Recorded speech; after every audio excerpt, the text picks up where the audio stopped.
Hello বন্ধুরা, আবার চলে এসেছি একটা নতুন রেসিপি নিয়ে। আর ছেলে মেয়ে বলছিল কি খাবো মা, বিকেল হয়ে গেছে। তো আমি বললাম চল আজকে একটা নতুন জিনিস ট্রাই করি। তো চলো দেখতে থাকো, আমি বানাচ্ছি। আচ্ছা, তেলটা প্রথমেই দিয়েছি, এখন একটু আমি চিনি দিয়ে নিলাম, কেননা এই আলুগুলো দিতে হবে।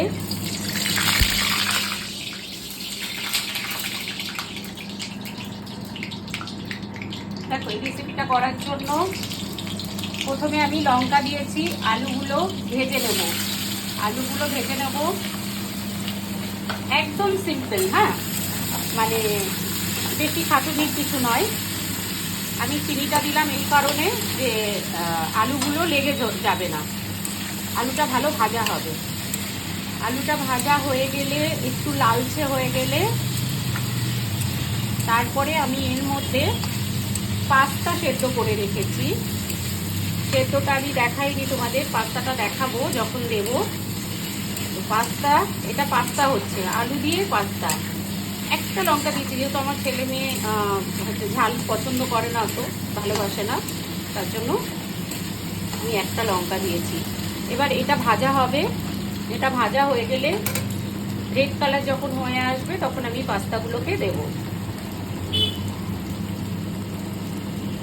আলুটা ভাজা হয়ে গেছে, এবার আমি একটু এর মধ্যে নুন দেব, একটু নুন দেব। দেওয়া হয়ে গেল। বেশি নুন লাগবে না, যেহেতু মশলাটা আছে ম্যাগির, তোমার পাস্তার মশলাটা আছে, ওই মশলাটা দিয়ে আমি করব। আলুটাও হয়ে গেছে। এবার আমি যে সেদ্ধ করে রেখেছিলাম পাস্তা, জাস্ট দেখো পাস্তাগুলো, এই যে সেদ্ধ করা পাস্তাগুলো রয়েছে, আমি দিয়ে দেবো।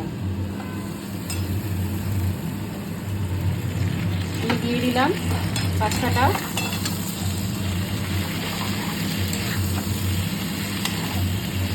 পাস্তাটা পুরো ছেড়ে যাবে।